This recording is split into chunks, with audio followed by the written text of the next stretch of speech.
The CBS Radio Mystery Theater presents...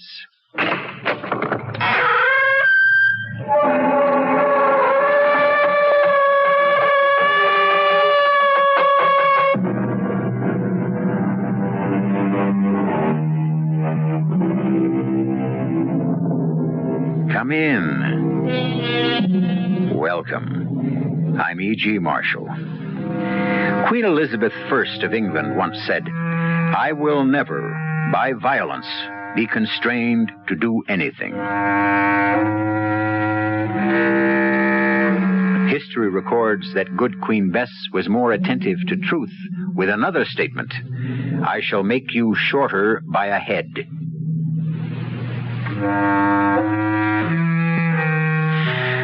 The lady had more violence in her than she dreamed or admitted, just as all of us do, if we face the truth. There is no one of us who has not thought murder at some time or another, and no one of us who is not capable of it, given enough provocation and the right circumstances. It is the nature of the human animal. Stop the car a minute, Hugh. Why? I have something to say before we get home. I'm afraid it will have to wait. It can't. Look, I'm ready to shoot you if you don't. Anne, put that gun away. Now, listen to me. No, I've listened to you too long. Now all the rest is silence. And now there's only me. As it always has been. I'm alone.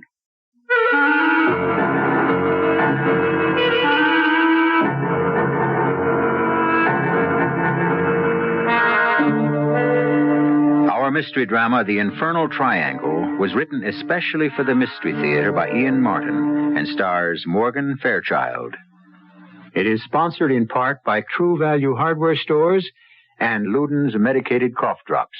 I'll be back shortly with Act One. For a lot of people, a full-size car is a downright necessity. Buick understands that, which is why they build LeSabre, a car with lots of standard comfort and convenience, a big trunk, and honest-to-goodness elbow room for 6. Buick LeSabre, free spirit in the family size.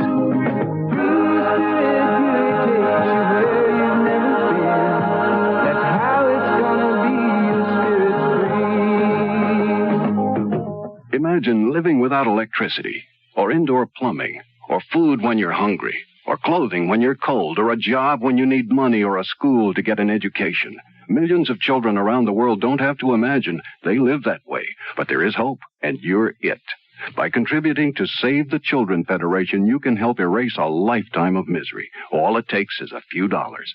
Won't you please send your check to Save the Children, Box 970, Grand Central Station, New York, 10017. There's a spirit in the air, you can feel it everywhere. It's that great community motor spirit, and just for you. People come from far and wide, 'cause we sell our cars with pride. It's that great community motor spirit, and just for you. The best part of our spirit is that great community price on Pontiacs, GMC trucks, and Hondas, too. Looking for a good selection of late model used cars? Come out to Community Motors in Oak Forest this week at 5900 West 159th Street. Get in on the fun. Catch that great Community Motors spirit. There's a spirit going round, so why don't you come on down? It's that great community motor spirit, and just for you. It's that great community motor spirit, and just for you.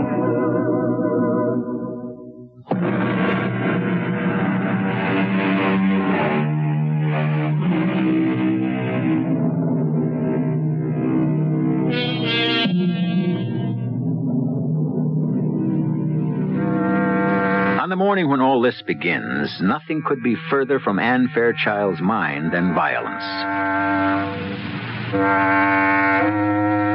To be in love, to be loved in return, and to have just set the wedding date produces such a state of euphoria in any young woman, even by today's standards, that the darker side of life disappears in a puff of gold-spangled smoke.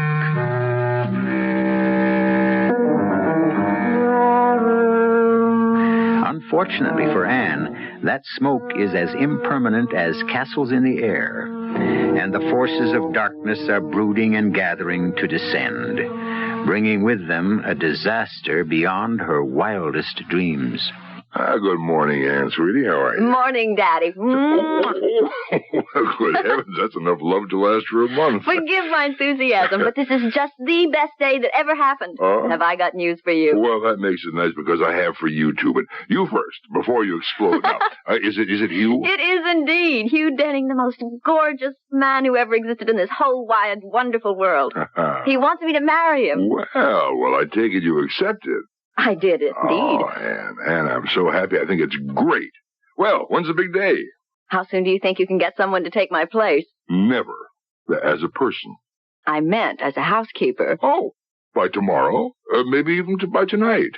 Oh, that fast? Mm-hmm. I told you I had some news, too. While you and Hugh were out last night, I had a call from Eve. She's coming home. With Roger? No, alone. Oh, they went through with the divorce? Mm-hmm. Yes. Well, don't look so concerned, honey. It isn't her marriage that concerns me. It's Eve. Well, I think Sister is strong enough to weather it. I know darn well she is. I know just how strong Eve is. I ought to. Oh, now, come on, Anne. You're not going to rake up ancient history, are you? You're far too young for Roger, and as things have turned out, well, you got the breaks. I'm not worried about the past. That was kid stuff. But I am worried about the present. I'm warning you, Daddy, if Eve doesn't keep her hands off Hugh, Annie, be fair to your sister. I thought you were over this childish jealousy. There's nothing childish about my reaction to Eve. I hate her. Anne. I've never said it right out before, have I? I always swallowed it. Choked it down because I didn't want to hurt you. I didn't know how to hurt Eve. The way she's always hurt me. Anne, I didn't mean to just blurt it out. But as long as I have, you might as well know the way I feel, Dad. It was bad enough when Mother was still alive, but after she died, Eve was really queen of the hill. Don't try to blink it off. You just never could see through her. No, I think you're being very unfair. How else would I expect you to feel? All my life, she took away from me everything I wanted or loved the most, even when she didn't want them. Like Roger.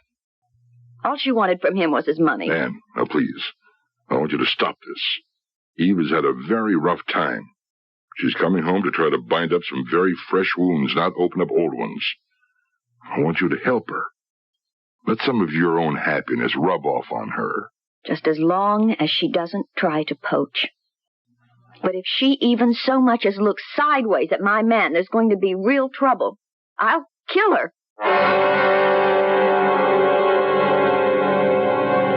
Of course, I don't really mean what I just said. I don't want to hurt anyone. I just don't like being hurt myself. And Eve is a past master at that. Oh, it goes back so long I can't even remember where it started, or maybe it just always was. Partly because I wasn't pretty as a child. Mom tried to make it up to me. But the main thing I got out of it was hating the story of the ugly duckling, because I never could believe it was true. Till I grew up. And I was beautiful. Even Eve finally had to admit it, although the way she said it, I never knew if she was telling the truth or not. Like now, when Dad and I met her at the airplane. And, darling, you look simply ravishing. How do you do it? Oh, I guess the ugly duckling just finally grew up, Eve. Oh, you weren't ever ugly. You're the only one that ever thought so, right, Dad? Right, Eve. Anyway, you're still just as beautiful as ever. Me? I look ghastly. You don't realize, little sister, how lucky you are I took him away from you. I'd still rather have made up my own mind. What's the matter, darling? Still carrying a torch for Roger the Roamer? No. You successfully snuffed that one out for me. But you don't have to worry anymore, Eve. Anne here has someone to carry the torch for her for a change. How marvelous. A new lover. A man who's in love with me. And better than that, from a father's point of view, wants to marry her. But that's wonderful. When? We haven't set a date. Oh, I can't wait to meet him. His name is Hugh. Hugh Denning. And I wish you didn't have to. Didn't have to what? Meet him, ever. I want to warn you, Eve. This is one I'm not going to let you steal.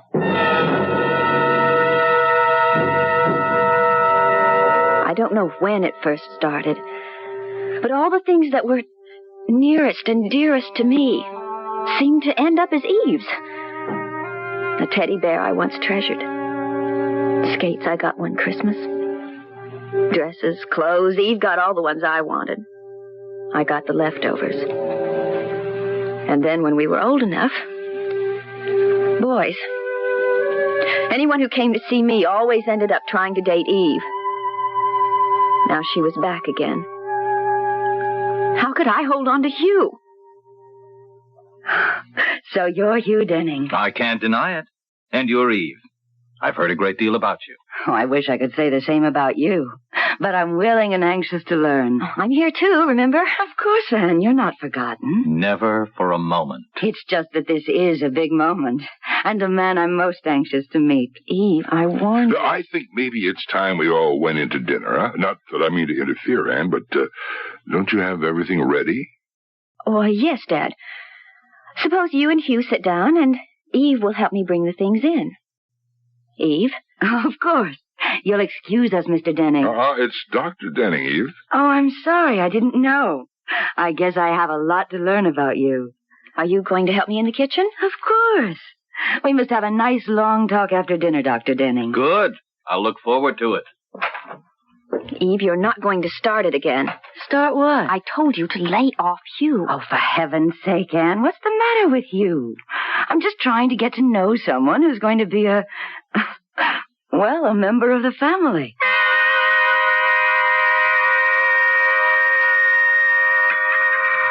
Oh, I'm sorry to hear about your divorce, Mrs. Grant. You shouldn't be. And by now, don't you think you should call me Eve? All right. Eve. I'm going to keep it Dr. Denning for one moment longer. Oh. I made the mistake of marrying a man who couldn't even keep his word, let alone his wife. He even cheated on his mistresses. So I'm well rid of him. Don't you think, Anne? You arranged it so I never had the chance to make up my mind. Oh, surely you no longer care. Well, surely what we can do is drop Roger out of this conversation, huh? He doesn't mean anything to us anymore. That's gospel. So now with that subject out of the way, I can and will call you Hugh. It's my pleasure, Eve. And mine. You could be a very valuable member of the family. There's a fire in the living room. Why don't we have coffee and maybe some brandy in there? The table has to be cleared. Oh, the dishes can wait. The ice cream will melt, and we need more coffee. Why don't you help me straighten up? Why don't I do that, huh? Hugh and Eve are guests for tonight. Besides, they should have a moment or two to get acquainted under the circumstances. But I don't want her to be alone with... Anne, dear. I think you can trust me, can't you? Yes, but If you want, we can all do the dishes. No. Eve is tired. It's a long trip. It's her first night home. Do me a favor, Hugh. Huh? You keep her company while Anne and I clear away, all right? I think that's a good idea. I've been looking forward to meeting Anne's sister. Anne? I guess so. You do remember we discussed this? Yes. Then come on, Eve. We'll see you in a little while. Anne? Yes? Are you all right? Yes, Dad, yes. Okay. Now, where do we start? Oh, anywhere, Dad, it doesn't matter. She started. Already. Only this time, she isn't going to get away with it.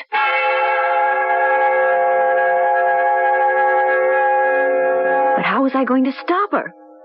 I never had been able to.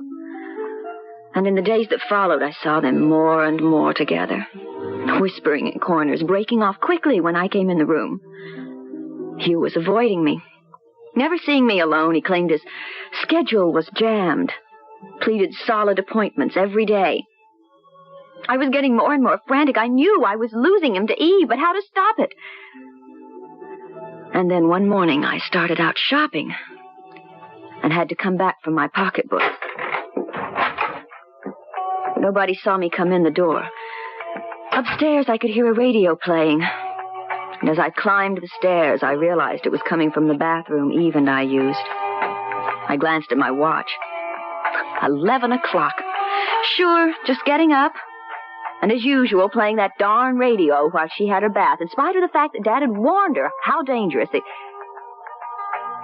And suddenly, I saw how it all could be.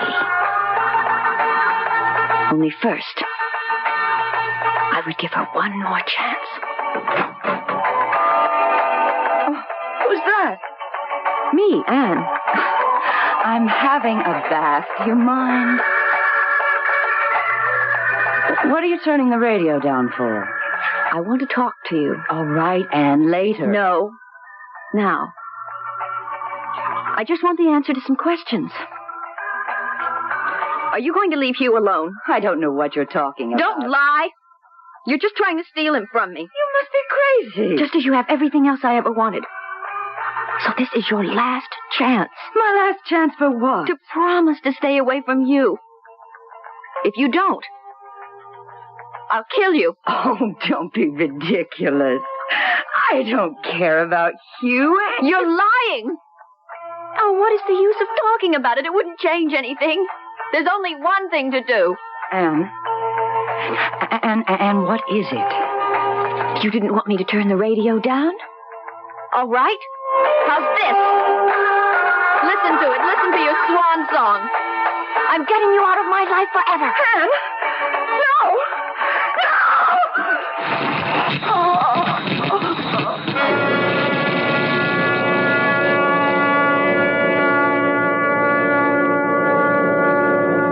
I read it somewhere, but I never quite believed it. It's just as dangerous as people say it is. And you're dead. Eve, dead. I never have to worry about you again. And nobody needs to know I had anything to do with it.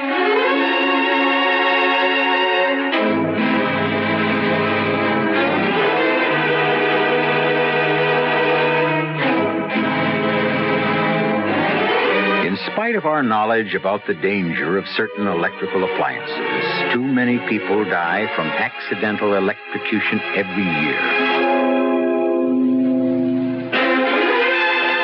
The most common villains are radios and electric heaters.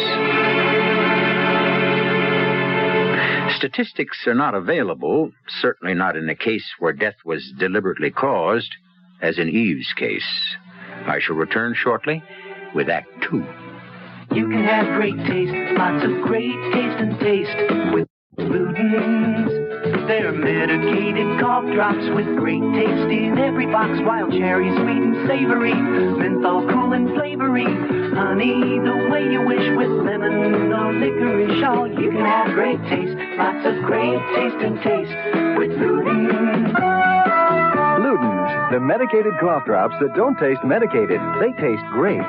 Use only as directed. You've worked hard to get where you are, and now would be a very good time to give yourself a little pat on the back in the form of Buick Electra, a car filled with room, luxury, comfort, the perfect place for you and your free spirit to get together. Buick Electra. Think of it as recognition for a job well done.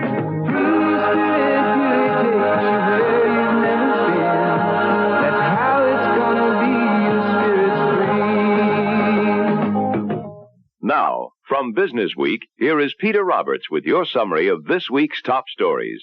For many American families these days, inflation in food prices is a problem. It's also a problem to America's food processors, for an end to cheap food may well cause big changes in this basic U.S. industry. Another industry facing changes, the nation's airlines, where precedent-shattering no-strike labor agreements at national airlines may be changing the rules of the game. In the auto industry, where sales have been on the rebound, an increase in volume no longer guarantees car makers an increase in profits. And the recent recession has stimulated growing executive interest in going back to school to acquire competitive job edges. It's not a decision to be made lightly, however, so you'll need the facts in the exclusive Business Week supplement, A Guide to Executive Education. Would you like complete details on these stories and much more? You'll find it all in this week's issue of Business Week. On newsstands now. Pick up your copy today.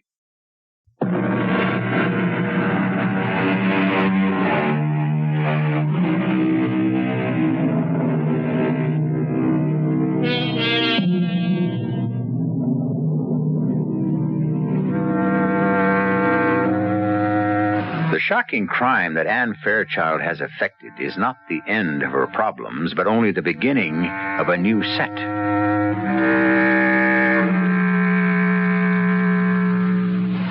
Starting with the moment when, after sneaking successfully past the door to her father's medical office, she is just about to let herself out the main door of the house when...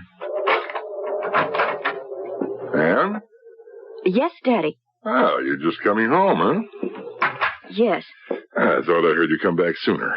No, I just drove up. I got all the way to the supermarket and found I'd forgotten my pocketbook. I left it here on the hall table. Oh, then you haven't been shopping yet. No. Good. My drug salesman hasn't been by this month. Could you stop in at Citrine's pharmacy and get me this prescription order? I'm all out of phenobarbital.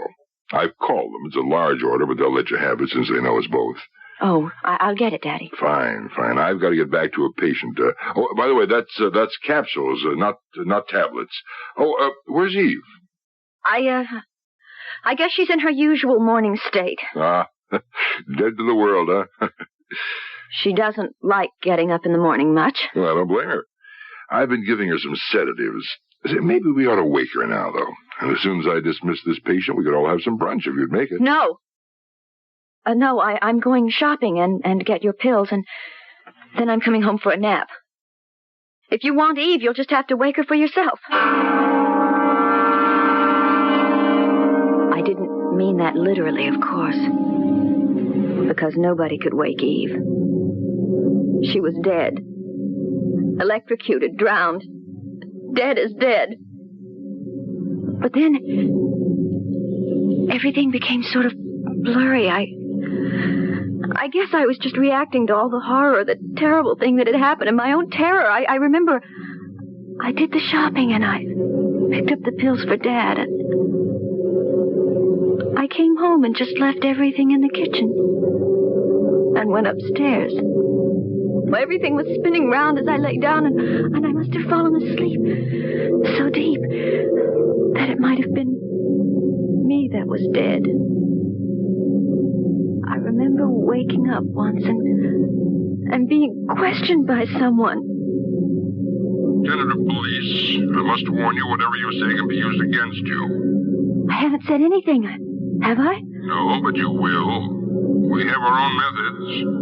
You say the radio was playing. I didn't say the radio was playing. Ah, but your sister was in the bathtub. The radio was playing. You threw it in the water and you killed her. No! Why would I do that? Because you hated her. You've always hated her, haven't you? Who did you say you were? But don't you know who I am? Someone from the police, a lieutenant something or other. Lieutenant Anne. Annie, it's me, Dad. Dad? You're not from the police. You're not the lieutenant. Of course not. Well, then why did you ask me all those questions? What questions? Anne, I was concerned because you were in such a deep sleep I couldn't get you awake. You found Eve. Found Eve? How long have you been upstairs? Well, I just came back from the dispensary. I saw your car outside and I knew you were back. I was wondering about lunch or brunch or whatever. I came to wake you up first, and then I thought we'd get Eve and eat together. You can't get Eve. She's dead. Dead? We told her about having that radio in the bathroom while she was in the tub. It fell in, and she got... Good Lord. Good Lord. How do you know this? It doesn't matter. I saw her lying there in a dream, perhaps. Nobody could prove anything else. I wasn't there when it happened. You know that. What are you talking about? It was a clock radio. You could tell when she died, and anyway, you're a doctor, you could tell too, and you know I wasn't even there when it happened. You can't prove I was. I know that you don't know what you're talking about. My God, what have you done? You stay right here till I find out. He didn't have to worry about my staying because I was so woozy. again, and suddenly it was like a curtain dropping. The black came and I was asleep.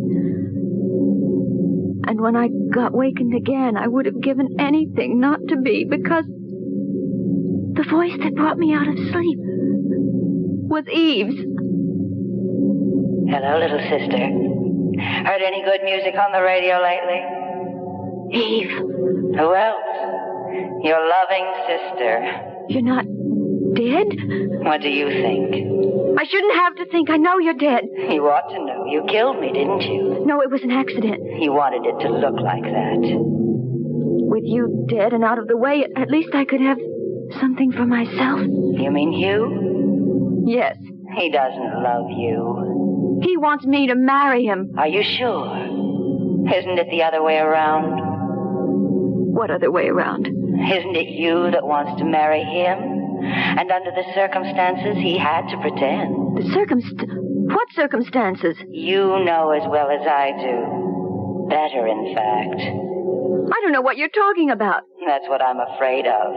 I'm not reaching you, am I? How can you reach me? You're not even here. You're a ghost. You're dead. Dead.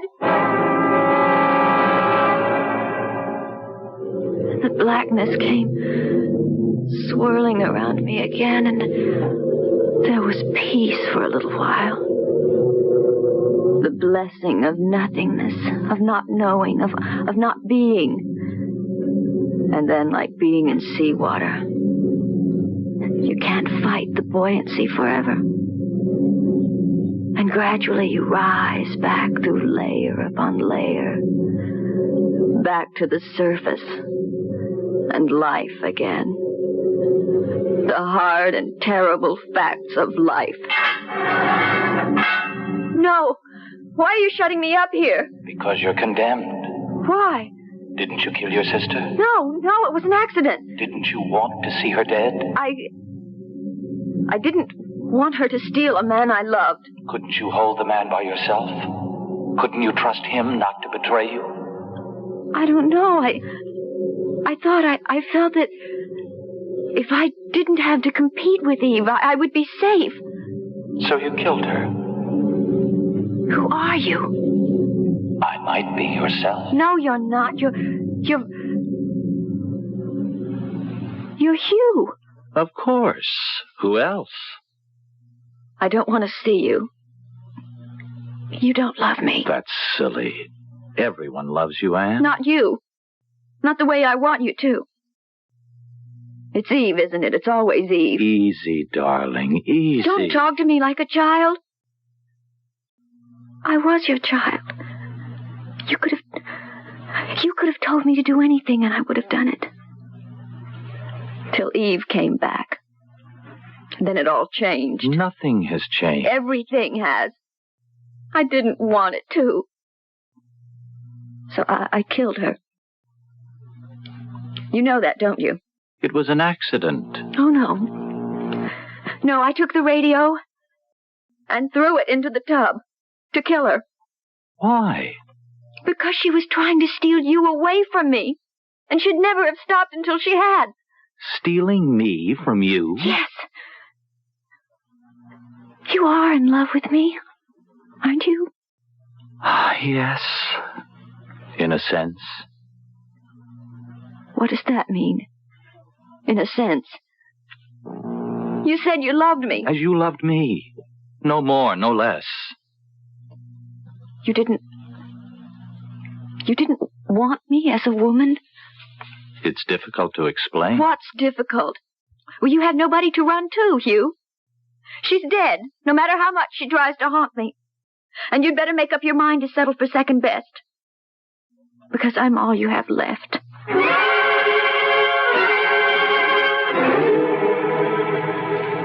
He doesn't want me. He never wanted me. I killed my sister to keep his love, but that wasn't enough. He doesn't love me. He never will. It was all a lie. So now I know I have to kill him, too. That's why I brought the gun. Daddy's gun. The one he keeps in his office. I want to go home, Hugh. I don't know about that. Am I arrested? Locked up? Am I accused of anything? No, not yet. Then can't I please go home? Would you promise to behave yourself? Yes. And how do I know you'd keep that promise?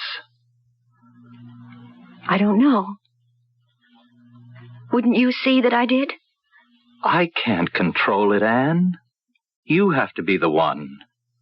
Please, I'd be safe with you, wouldn't I? But is anyone safe with you?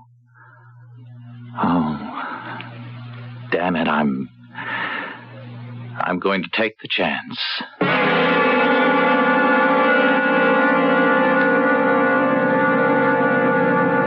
Could you stop the car a minute, Hugh? Why? Oh, right here by the river, please. I've got something to say, and I have to say it before we get home. I'm afraid it will have to wait. It can't. Look, I'm ready to shoot you if you don't. Anne, put that gun away. No, now stop the car. All right. Just don't do anything foolish. Now, what is it you want, Anne? Something so simple. Just one thing that was all mine, just mine. A doll, my skates, my father's love, Roger as a lover,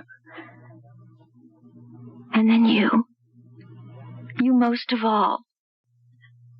To be my husband, my lover, my man. Eve took them all from me, so I thought that if I killed her, then I'd be safe. Now I see it was all for nothing. Because even though she's gone, you don't love me. I still can't have you. So no one will. Anne, listen. You've got to listen to me. No.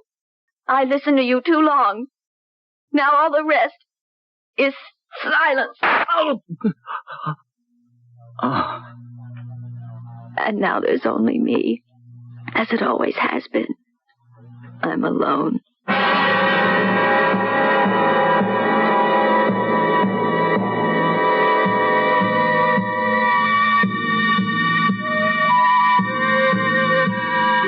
Anne Fairchild. Not the picture of your all-American girl, is she? What drives her? How does she expect to get away with 2 murders? Will the second return to haunt her as the first? And what possible redeeming quality makes her story worth retelling? I'll return shortly with Act 3. WBBM Chicago. How you apply paint is just as important as what paint you use. Hi, Pat Summerall to suggest your nearby True Value hardware store for help with both. The what is their True Test paint. And the how? True Test Orel paint brushes and the True Test 5-piece roller painting set. True Test paintbrushes have Orel polyester bristles that won't droop, even in latex paints. They outwear ordinary bristles by 3 to 1, and they come in many sizes and shapes. Choose flat edge brushes for painting large areas, or angular chisel edge brushes for trimming jobs. And True Value hardware stores have the True Test 5-piece roller painting set. That includes a 9-inch roller frame, 2 roller covers, an extension pole, and a ribbed metal tray. These True Test painting supplies are ideal companions to True Test paints, and they're just some of the many values you'll find at the participating True Value hardware store near your home. And you can charge it on Master Charge at many stores. Northwest Federal Savings presents the brand new American tradition spoon rings in genuine sterling silver by Oneida. A gleaming example of this new folk art can be yours free when you save $1,000 or only $3 with a $250 savings deposit. See the beautiful heirloom collection at any one of our 4 savings centers in the great Northwest Territory. You'll find 4 distinctive designs to reflect your own personality or your thoughtfulness in a gift. The weight tells you it's quality. The sharp detail tells you it's Oneida. Remember, you get one free when you save $1,000 or $3 with a $250 deposit. So come to Northwest Federal. Start your own American tradition. 1 ring per family. Some designs limited. Irving Park west of Cicero, in Des Plaines, in Norridge, and Arlington Heights. US federal savings time, 63 hours a week.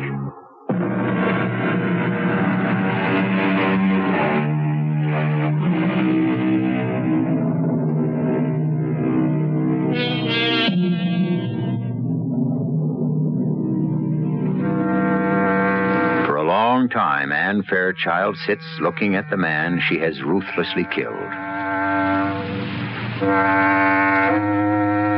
She is immobile, frozen, except for the tears which run silently from her unblinking eyes. For the moment, her body is as dead as Hugh's. Only her turbulent mind is alive.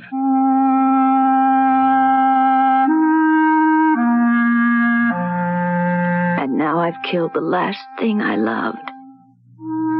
Except my father. Because I did love you too, Eve, in spite of everything. I was just so jealous. Jealous of all the love you stole from me, and most of all, my father's. Dad. Does that mean I have to kill him too? No, I've destroyed enough. Except one last thing. Me. But how? I can't. I haven't the courage to shoot myself. How? I know the pills I got for Dad. But I need time for that. I can't cover up Hugh's death. I have to bury him first. I'm sorry, Hugh. I have to bury you. Goodbye, my darling.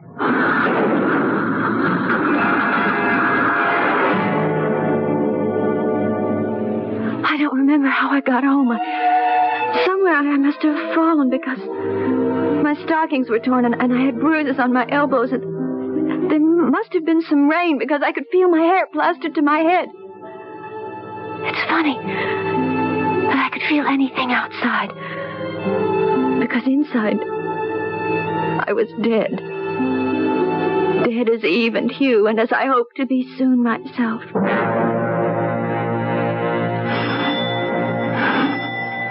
When I got home at last, mud-spattered and bone-weary, I started to grow more and more frantic as no one answered the bell.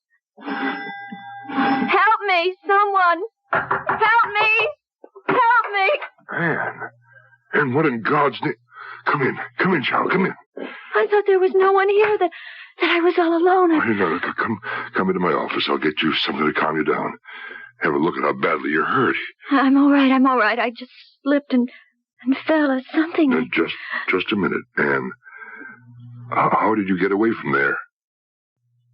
I asked Hugh to bring me. And he let you out? We started off in his car, and then I... Yes, and then? And then I had to kill him. Because he doesn't love me. That isn't true. He doesn't want to marry me, does he? Well, I don't know how to answer that. It doesn't matter. He can't anymore. I made him dead. Just like Eve. Anne. Yes?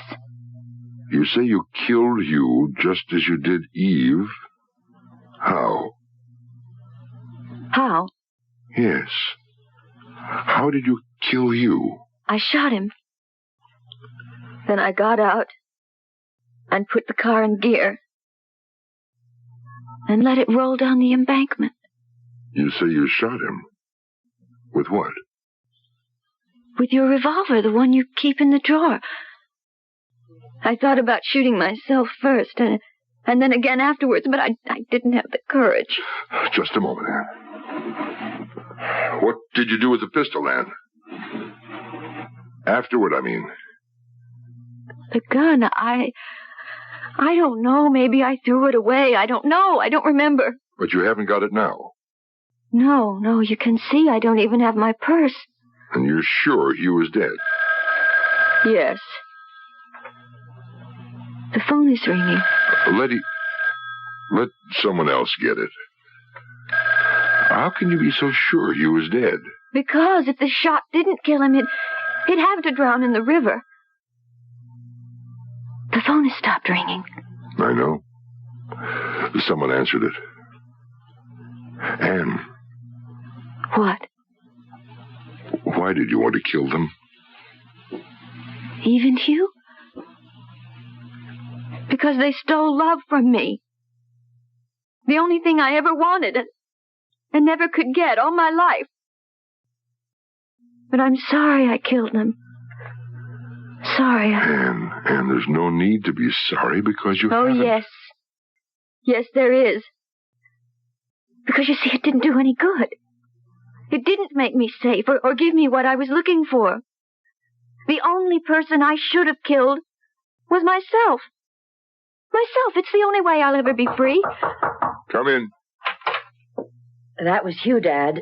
He called to say that... That what? Anne had escaped.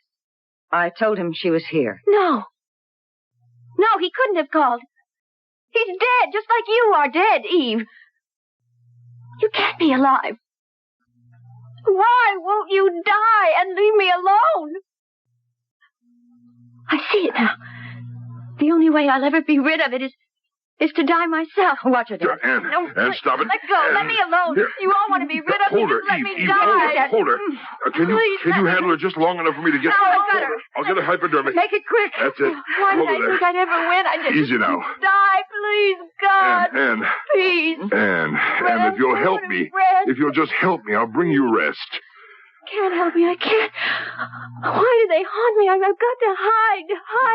Darling, my little daughter Anne, let me help you. You know I will because I love you. You love me, Daddy? Daddy loves me? Daddy loves you. And then the dreams, stretching backwards through all my life, swirling back into the past, darker and darker, till finally I came to the darkest moment of all. I don't know what age I was, very young, 8 or 9 perhaps, and I woke up and couldn't sleep. I climbed out of bed and I listened at my door. Far away I could hear Mother and Father talking grown-up talk. And I thought, if they'd just hold me for a moment, I wouldn't be scared of night shadows and those goblins that hid in the dark. So I started down the stairs. Absolutely not. But halfway down, No, that's not the truth. I was frozen by what I heard. I never have been very good with children. You know that. I bore you one child. That's all I promised. And what a child. Eve, everything I could ever have wanted. Bright, beautiful, brimming with life. With only one fault, so I tried again. I'm sorry I couldn't give you the son you wanted so much. Oh, poor, ugly little Anne. You could be a little kinder to her, Jim. Don't you realize that poor, overweight, stumbling child dotes on you, centers her whole life on you, waits trembling for even the slightest word of acceptance, of love? Oh, I'm sorry, Jim. She made it so I couldn't have any more children. Lord, I don't blame you. That's fate. Then for the love of heaven, Jim, you, of all people, a doctor, can't blame a defenseless child because she turned out to be a girl. There's no way we can change that. Or that I can have any more children even if I wanted to. I know. If only she weren't such a little... Nothing. I mean... Don't sell Anne short. Some children develop late. Maybe Anne is an ugly duckling now, certainly next to Eve, but give her time. Oh, better than that. Give her love. To love. And not to be loved in return. I think it must be the most terrible thing in the world. And then I started the long climb up, winding around and around like a spiral staircase, until suddenly my head breaks water, and I'm back in the world again. I slip out of bed a little unsteady and steal downstairs into Daddy's office. The phenobarbital is in his cabinet. And then they were doing things to me. I I could only hear their voices as though they were at the end of some long tunnel.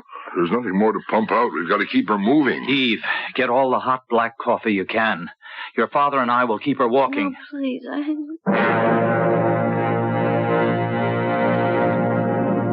I don't remember ever being so tired. I couldn't even flick my eyelids to save myself. But I know I don't have to. Not anymore. I'm not awake, but I'm not asleep.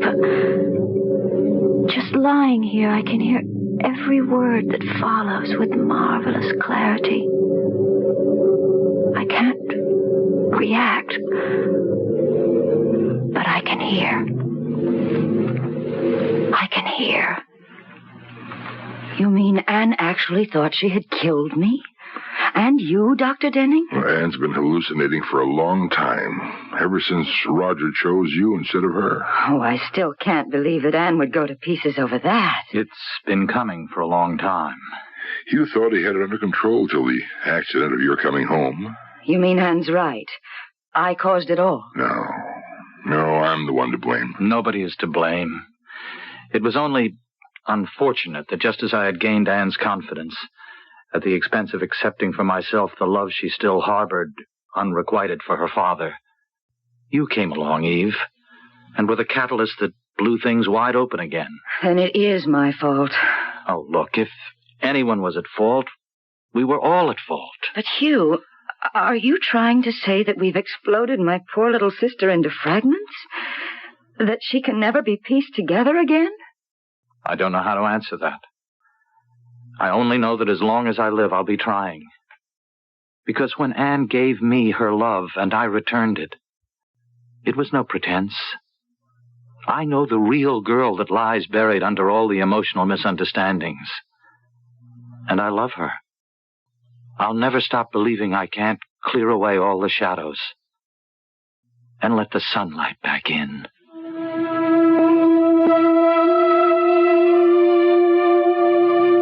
I guess there's a long road ahead. But I don't care. I know I can see my way because there's hope. Hope. That lovely word. And the reason there's hope is because I know all any woman really needs to know. That there is one man who loves me completely. Better than anything else in the world.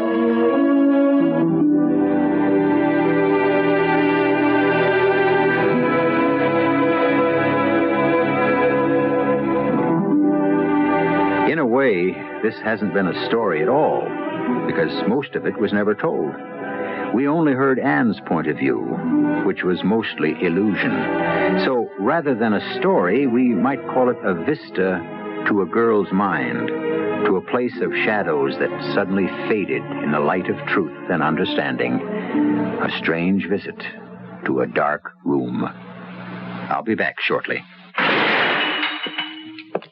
Okay, I made a mistake. My first mistake. But they say guys like me coming out of jail usually wind up coming right back. I like sitting in the park, but not every day. I want to do something useful. People around here, though, they think you're over 65. You're useless. The man crossed and shoot. Who are you kidding, girl? You're nowhere unless you can read. Tough problems call for real solutions, not just talk. If your community has a problem, you need action. Action is skilled volunteers of all ages working together to help solve tough community problems. Write Action, Department Q, Washington, D.C., 20525. Between us, there's got to be a solution. This is a public service of this station and the Advertising Council.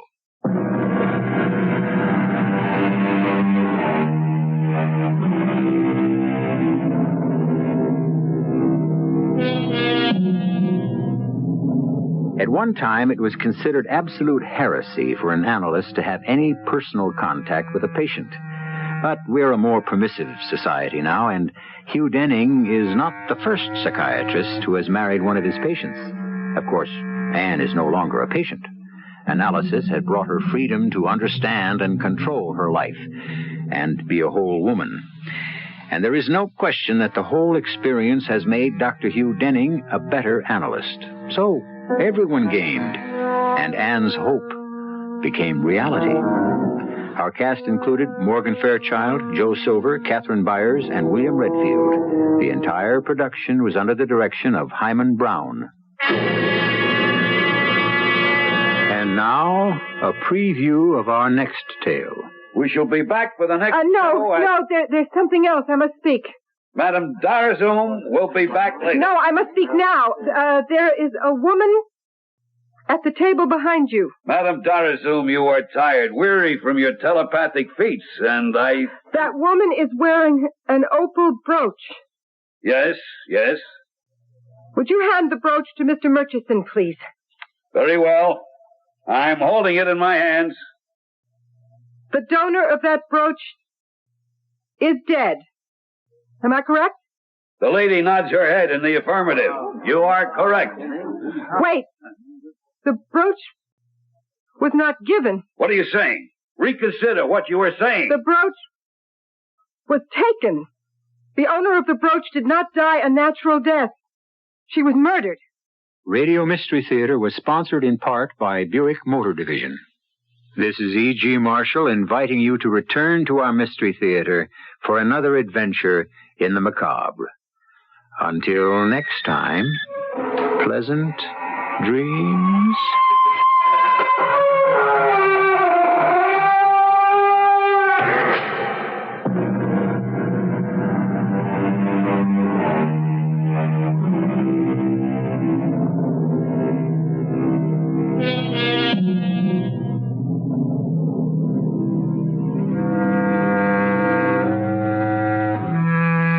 CBS News follows on WBBM Chicago.